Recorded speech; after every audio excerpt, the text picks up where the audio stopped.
मेरी जिंदगी में खुशियों का सिलसिला न होता, मेरी जिंदगी में खुशियों का सिलसिला न होता, अगर भीम जैसा मसीहा हमें मिला न होता।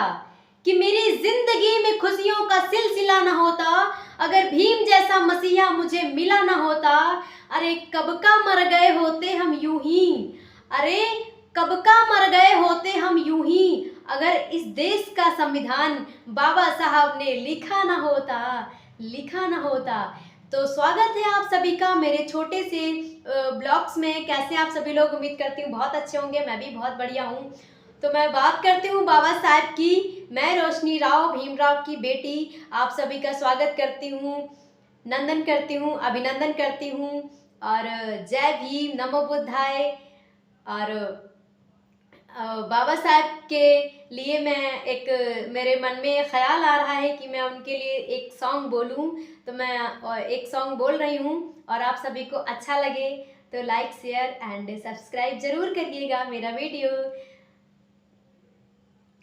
दर दर में जाऊंगी, सबको बताऊंगी, दर दर में जाऊंगी, सबको बताऊंगी, बाबा के चरणों में सर ये झुकाऊंगी, करते ज्ञान प्रकाश वचन बाबा के प्यारे, करते ज्ञान प्रकाश वचन बाबा के प्यारे। बाबा मंगलकारी थे, जन जन के हितकारी थे, बाबा मंगलकारी थे, जन जन के हितकारी थे, भीम दया के सागर थे, अंदर ज्योति उजागर थे।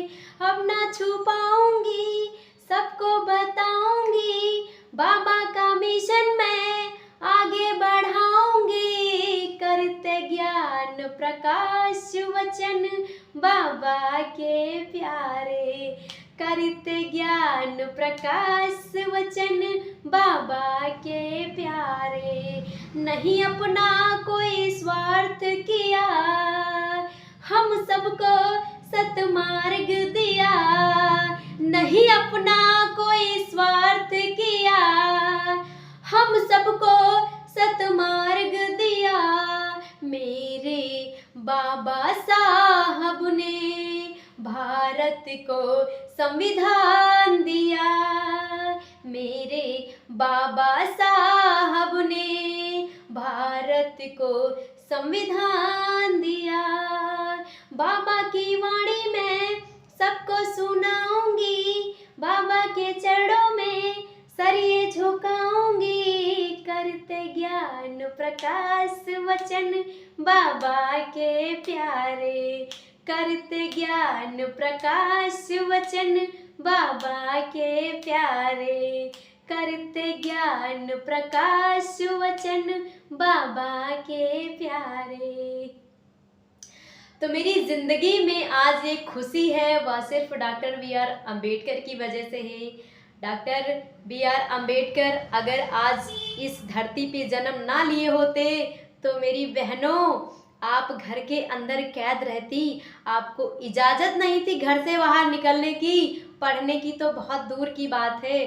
तो एक बार आप सभी ने अगर हिंदू कोड बिल नहीं पढ़ा है तो उसको ज़रूर पढ़िएगा, और हमारे मसीहा को ज़रूर याद करिएगा कि आपके लिए उन्होंने कितना संघर्ष किया है, कितना संघर्ष करने के बावजूद उन्होंने संघर्ष करने के बाद उन्होंने संविधान लिखा है। संविधान लिखने में 2 वर्ष 11 माह 18 दिन लगे, और वह संविधान 26 जनवरी 1950 को लागू हुआ, जिसके बाद में असली स्वतंत्रता हम नारियों को मिली। मैं किसी एक वर्ग के लिए नहीं कह रही हूँ, आप जिस वर्ग में भी आती हो बहन, आप सभी के लिए बाबा साहब ने बहुत कुछ किया है।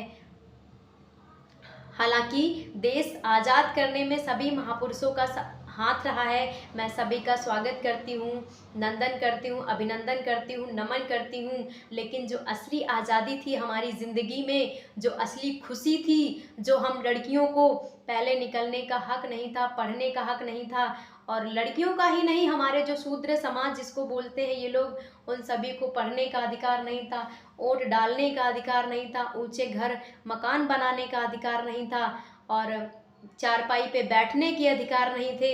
ये सारे अधिकार, और जब पढ़ लिख नहीं सकते हैं तो सोचो नौकरी कैसे मिलेगी, नौकरी भी नहीं कर सकते थे और हम गुलामी करते रहते। आज हमारे जो हम ये आज़ादी है वह सिर्फ़ और सिर्फ डॉक्टर BR अम्बेडकर की वजह से मिली है। तो मैं बाबा साहेब को बार बार नमन करती हूँ कि बाबा साहेब, आप जैसा मसीहा अगर इस धरती पे ना आता तो अभी की अभी हम गुलाम बने होते, अभी की अभी हमारे गले में मटकी पड़ी होती, अभी के अभी हमारे कमर में झाड़ू बंधा होता, जैसे कि पहले बंधा था। कि हमको ज़मीन पे थूकने का अधिकार नहीं था, हमको ज़मीन पे चलने का हक नहीं था, और निकलने की परमिशन पता है कब देते थे? दोपहर के 1 बजे 12 बजे, ऐसे कि ताकि वो परछाई जो हमारी वो उनके तक ना पड़े। और दोपहर की परछाई छोटी हो जाती है तो चलेंगे तो वो परछाई हम ही तक रहे। बताओ, उन लोगों को परछाई से दिक्कत थी। तो ऐसे बहुत सारे अभी बातें हैं जो मैं आपको और बताती रहूँगी नेक्स्ट वीडियो में। अभी हमारा वीडियो थोड़ा सा लॉन्ग हो रहा है, मैं इसको शॉर्ट बनाना चाह रही थी क्योंकि हमको अभी थोड़ा सा और काम करना है ना, मतलब घर का काम करना है। फिर मैं और वीडियो लेके आऊँगी बाबा साहब के, जो कि बाबा साहब के बारे में हम सभी आपस में जब हम जानेंगे, आपको हम बताएंगे, आप किसी और को बताएंगे, वो किसी और को बताएगा। ऐसे भी बहुत सारे लोग हमारे डॉक्टर BR अम्बेडकर के बारे में नहीं जानते हैं। उनका दिया हुआ संघर्ष, उनका दिया हुआ जो तोहफा है फ्री का, वो किसी को नहीं पता है। और बाबा साहब ने अपने 4-4 बच्चे कुर्बान कर दिए, अपनी ज़िंदगी कुर्बान कर दी, अपने लिए कुछ भी नहीं सोचा। अगर अपने लिए सोचा होता ना तो वह किसी अंबानी से कम नहीं होते, लेकिन बाबा साहब ने सिर्फ सबका सोचा, सर्वजन हिताय सर्वजन सुखाय, मतलब सबका सोचा और सबके लिए उन्होंने वैसा ही काम किया। आज जो लोग कहते हैं कि संविधान में कमियां निकालते हैं, तो भाई बाबा साहब ने तो 32 डिग्री ली थी, आप 8-10 ही लेकर के दिखाओ, तब जाके उसमें कमी निकालो। और बाबा साहब कहते थे कि संविधान कितना भी अच्छा क्यों ना हो, अगर उसे जो पढ़ने वाले गलत लोग होंगे तो अंततः वह संविधान गलत साबित होगा। और संविधान कितना भी गलत क्यों ना हो, अगर उसे लागू करने वाले लोग सही होंगे तो अंततः संविधान अच्छा होगा। और संविधान कल भी अच्छा था, संविधान आज भी अच्छा है, और संविधान हमेशा रहेगा, और संविधान जिंदा रहेगा, क्योंकि जिंदा जो रखने के लिए वह बहुजन समाज हमारा अभी है और हम उसकी रक्षा करेंगे। तो सभी को क्रांतिकारी जय भीम, नमो बुद्धाय। मिलते हैं नेक्स्ट वीडियो में। और हमसे कोई गलती वलती अगर हो जाए ना, थोड़ा सा हम लड़खड़ा जाते हैं वीडियो में, तो आप सभी लोग क्षमा करिएगा, क्योंकि अभी मैं सीख रही हूँ बोलना, अभी मुझे वीडियो बिल्कुल भी बनाना नहीं आता है। तो मिलते हैं नेक्स्ट वीडियो में। आप सभी को क्रांतिकारी जय भीम, नमो बुद्धाय, जय संविधान।